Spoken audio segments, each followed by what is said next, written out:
Hi, and welcome to the next chapter again. We're unusually lucky today to have John de Blasio out of Prospect Rehab. Yay. and coming here to my house to show all of us how we can do little exercises throughout the day as we age so we can keep our bodies resilient and pliant and strong. Mm-hmm. Okay, he's our doctor here today. So, hello. Yeah, you probably all know him. Okay, John, women work around the sink all the time, okay? Mm-hmm. Yep. I have had an incident this winter where my back muscles have really weakened.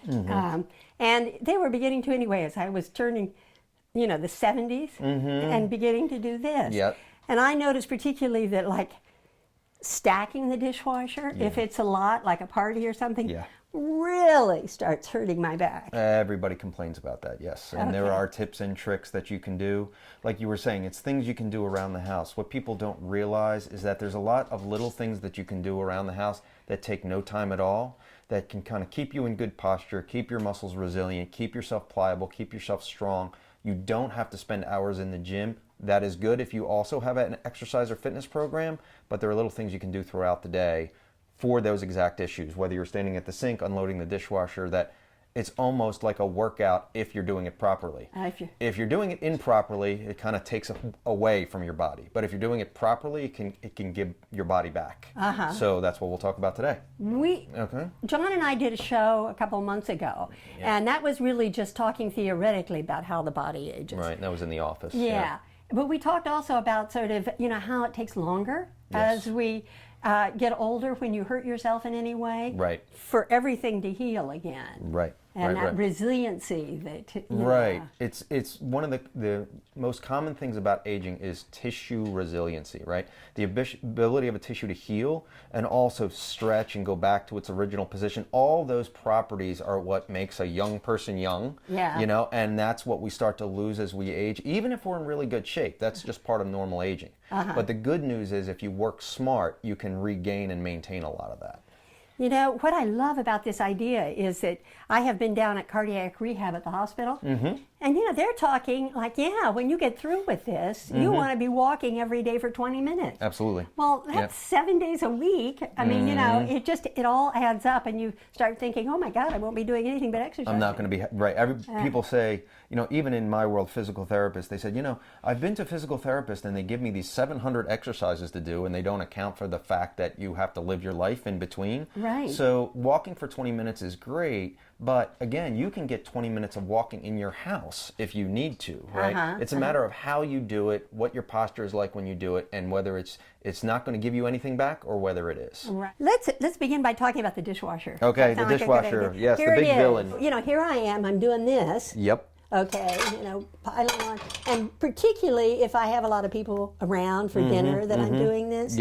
And I had this feeling there's a better way. There definitely is a better way. So if you can just go down like you did before, okay? And this is what we call ragdoll posture. See how your arms are down and your back is rounded like a ragdoll, right? Also notice and see that your knees aren't bent, or if they're bent, they're not bent very much, right? So come on back up, okay? So the two things you definitely want to do is bend your knees a little bit more, okay? That doesn't mean it doesn't mean you have to go down into a deep squat, but the difference between having your legs straight or nearly straight and bent about 20 or 30 degrees, it's a huge difference in the torque on your low back, okay? That's number one. So let's just do that part first. Okay. So go down to that dish and bend your knees a little bit more. Like that. So okay? I'm more like, so you're using more your buttock muscles as you're supposed to, right? Now the second thing we got to do is get some of this rounding out of your back, because that puts a lot of torque on your back, right? So imagine this. Come on up, okay? And I show people, bend your knees, and it's like, I call it a bowing exercise because it's like bowing to your partner at a square dance, right? So your back is straight, your shoulder blades are back, and you bend, right? And then you bend your knees. So see how, if you can look at me from the side, see how my back is straight and I'm only really bending at my hip, okay? That's the better way to do it. Now, it might not be perfect, okay? But my shoulder blades are back like this rather than rounding my spine like this. And also, you can use other external things for support. In other words, my hand could you can put your hand there. And that takes the practice off too. So try that. Just bend your knees, okay? Now bend over at your hip only, keeping your back straight. Good. Now get the dish out. Much better. much better, okay? Really, it's really unnatural for me right now. Yes. Now, come on up. And then that's another thing everybody says. It's really unnatural. It feels very, very odd. And it does, because your body's going to try to get away with whatever it can. And metabolically speaking, from an energy point of view, this is very easy. Okay? Yeah. You don't have to expend a lot of energy or use a lot of muscle mass to do that. So your body reverts to that. Unfortunately, your muscles and your joints don't like that over the long term. So it should look more like this. Okay, it doesn't have to be extreme. Okay, but see how I'm just doing this and then I'm picking up the dish, and see how my back is a little straighter, my knees are a little bent. Yeah. Okay. Also, and your hand, you're giving some support. Exactly, and see how I'm on the side. You're in the front, leaning over, and that's good because we can see you. But the better thing to do would be put a hand here. Okay, and see how I'm doing this. Yeah. And also notice I just staggered my step, okay? That's something that really helps too, right? So why don't we switch places? Okay. You stand over here, okay? Now, get a little further away so that gives you some room. And best split the difference. Bend your knees, keep your back straight, okay? And that's it, and then just lift, okay? And then you're there. That's how you do it, okay? And again, it doesn't have to be perfection. Any little bit helps, okay?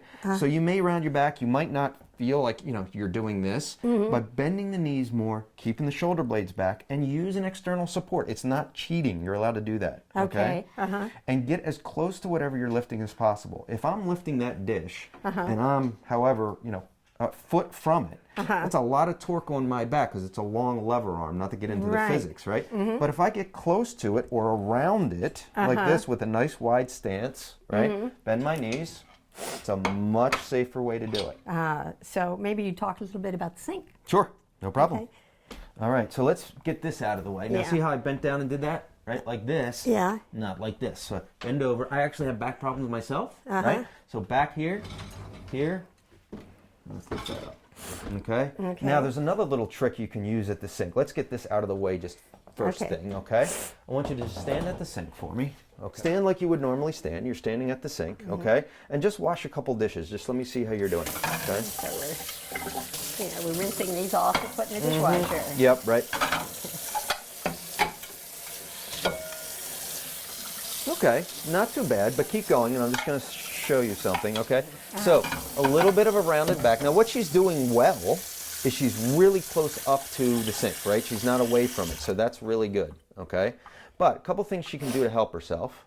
Number one, widen your stance a little bit, okay? Whenever you have a wider, more stable stance, it's going to make it a little easier on your back. And notice how she just bent her knees a little bit? That instantly takes pressure off the low back, okay? And then when she leans over, she's going to keep a straight back, just right about there, okay? And you can do that, and see how she's supporting herself with her left hand.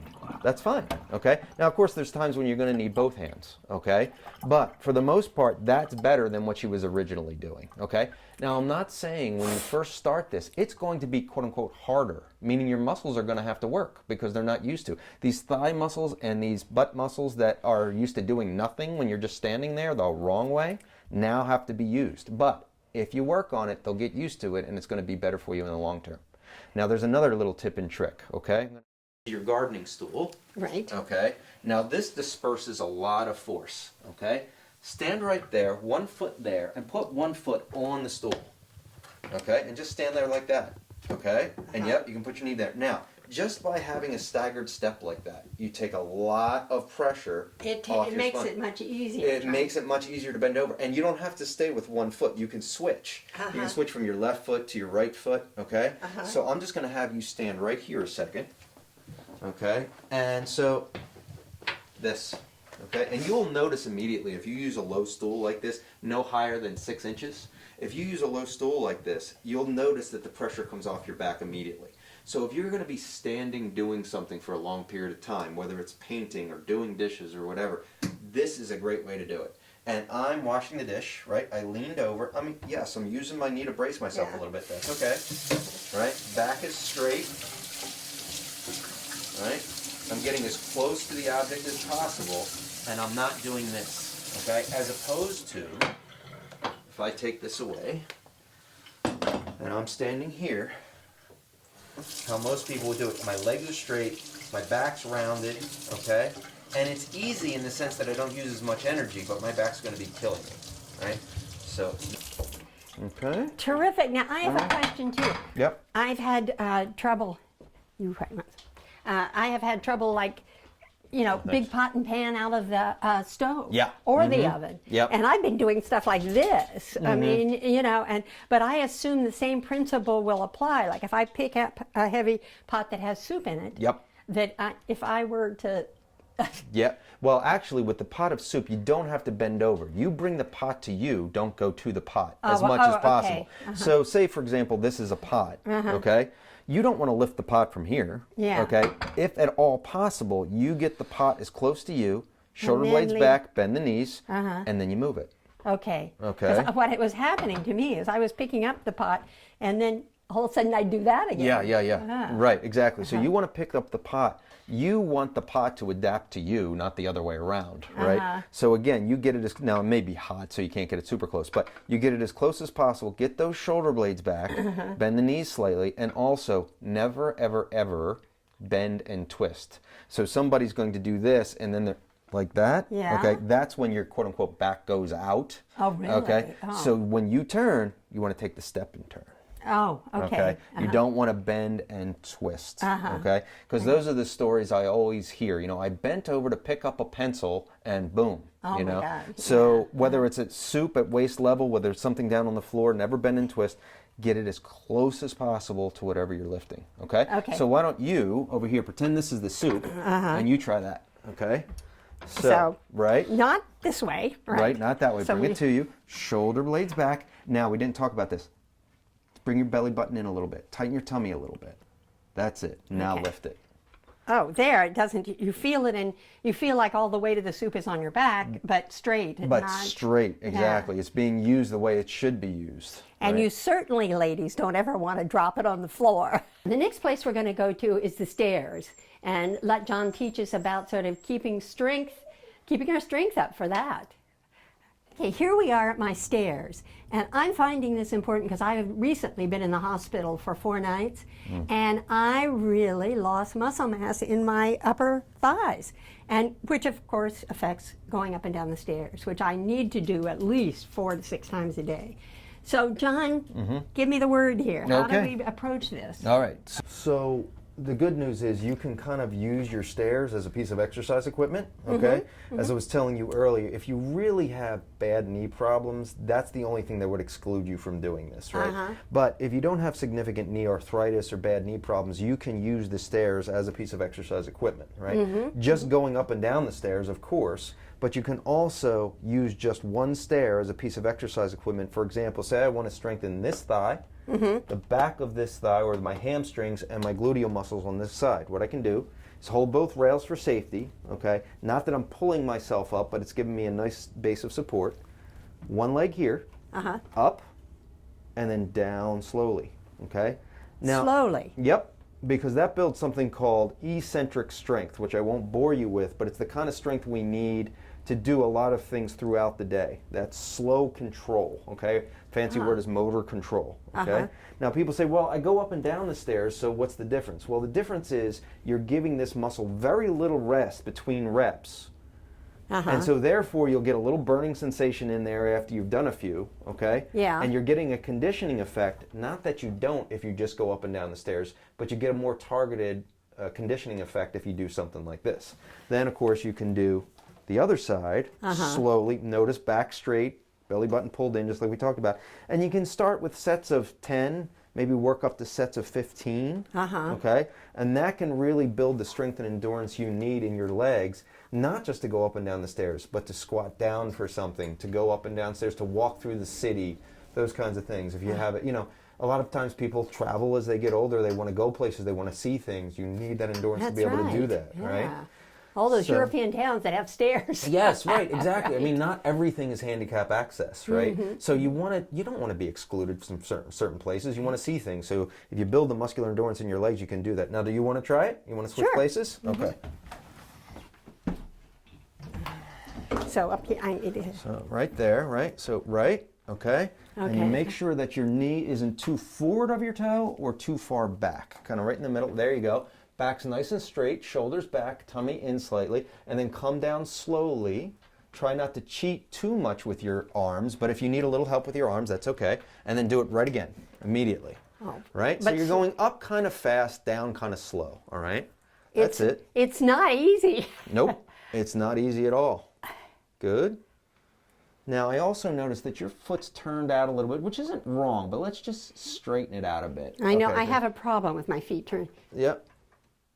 Good, right? And so when you do it like this, she's using her butt muscles, her hamstring muscles, her thigh muscles, and also even her core muscles if she's doing it right. Now you notice she's just not pulling herself up with her upper body, right? That's just there for safety, but she's using these muscles over and over again.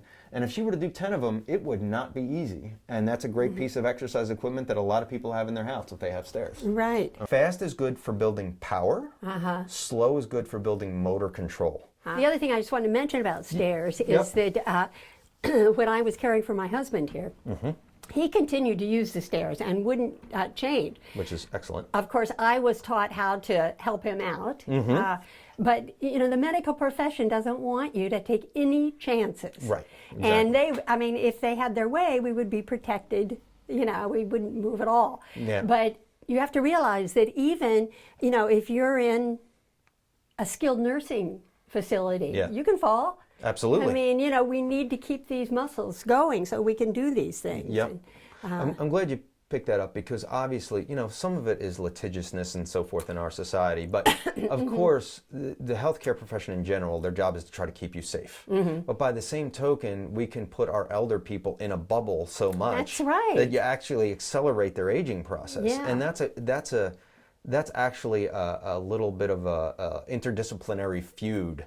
People have, whether it's doctors or nurses or whatever. You know, do we make that person go into single floor living? Do we see if they can maintain some strength? You know, and of course safety is first, but sometimes you don't want to protect somebody so much that they degrade either in their physical abilities or their mental faculties. Right. And so as a physical therapist, I kind of lean onto the side of let them do as much as they can do for as long as they can do it, as long as they're not taking undue risk. Okay, John, here we are in the living room. And this is actually the room that I would probably do kind of stretches in. And so I'm going to get down on the ground, and then you can kind of instruct me as to sort of, I'll show you also how I get up. Yep, that's what I want to see first, and then we can talk about it. If I can just say at this point, too, some people, for good reason, should not be trying to get up to get down on the floor if they have problems with you know, dizziness, or if they have problems with their knees or their ankles or their hips are so arthritic that they shouldn't even be trying to get on the floor. There's a lot of things they can do on the bed, on a bed that are good. But in your case, we'll talk about getting on the floor because you can get on the floor and get back up. Right. Okay. So not very gracefully, I might add. Okay. So then I sort of flop back like this. Yep. And so now you're down, right? And as you pointed out right before we started filming, just to get down and flat, right? And this if you feels can so do that, good. right? Now, I mean, because we fall into our center as we get older, so this alone, what she's doing right now, is an exercise, okay? In the sense that it's a good stretch. She's stretching her shoulders out. She's stretching her lower back. Now, some people have problems with shoulders or low back that just to get into this position is difficult or painful. If it is, say it's your low back is a problem, you can bend your knees, which is called hook lying or hook sitting, right? And if it's really tough to get your shoulders back that far, okay, well then you can just put your hands on your belly button and still keep your shoulder blades back. Right, so that's a little bit easier version of what you just did. Now here was another one that feels wonderful to me. Like in the beginning it kind of feels really tight, but then it starts feeling great. Right, it's called a pencil stretch, so you would put this down like this and really stretch out. But again, if you can't do that, say because you have a rotator cuff impingement or just do what you can. Don't reach quite that far or keep your knees bent, and it makes it a little bit easier. But if you can stretch out like this, that's fantastic. Okay. Okay. Now, what do you want me to do now? So, you were talking about getting up. So let me just see how you get up from the floor, and let's see what makes sense and what doesn't. And then I roll over, and then I do the knee thing like this, and then I do that, and then I try to walk backwards. Yep. Oops, I'm not. Yep. Need a hand? Yeah. Okay. Now, see how she's using the table? See, she certainly can. So let's try from that position and have you push off the table and see if you do any better. There you go. There you go. Okay. Oh. Now, maybe not graceful, but it got her from down to up. Okay. Now, maybe if I can just show, if I can demonstrate maybe what's a little bit better there. Yeah. Okay. So I'm down on the floor. Okay. Now, one thing you did that you can get away with because you're strong enough, right? Is you set up like this. Yeah. Okay. Some people can't or shouldn't do that. Yeah. Okay. Because it is really tough on the low back. Yeah. Okay. So what you want to do first, usually, if you find yourself in this position either accidentally or you find yourself because you like doing stretches on the floor and you want to get up, okay, you have to think of everything that's possible. Does a person have a knee problem, shoulder problem, back problem? So a better way to do that is to simply roll on your side. Roll on your side first. And you kind of get into a fetal position, okay, and this could be off the bed or off the floor. Then lift and get into what's called a quadruped position, right? All fours, basically, okay? Yep. Now, some people don't have the flexibility to do that. and then push, okay? If you don't, if you do, great. If you don't, just like what you tried to do at first, put your feet down, slowly walk yourself back. Walk yourself back. Okay? And then see how, I'm just going to turn this way. See how I put my hands right here for support? Okay? But you notice you had problems the first time. You went up and you couldn't quite get it, which is fine. So even if you need to use a hand, one leg like this, one leg like this. This is a nice stable position. I find getting up from that position really hard. In an emergency situation, you're going to get up any way you can. Yeah. But if you're getting down on the floor and you're getting up from the floor regularly, then you want to use every little movement you make as exercise. And this, going back down, right, is again, it'll get you up, but it's not the best use of your muscles. Okay. Right? So something like this, here, and then here, which is really hard for some people to do, right? Here, here, here. Okay. Okay, John, I just want to thank you for coming out to my house. My pleasure. Showing all these wonderful exercises and explaining it all. Great. And I feel like I have the next year sort of laid out for me. That's right. Well, I hope it helps. Thank you very much. Yeah, absolutely. Great to see you. Thank you.